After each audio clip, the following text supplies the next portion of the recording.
Alright, I got in a cheap pair of Chicago cutlery kitchen shears, and they will not cut anything. So we're going to sharpen them and see if we can make them better for the client.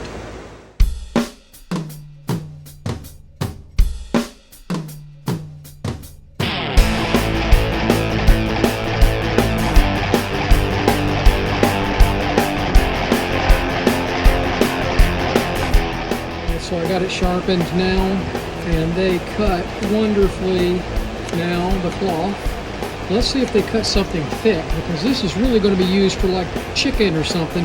This is 16 ply. Look at that. Those are cutting great. 16 layers of paper towel.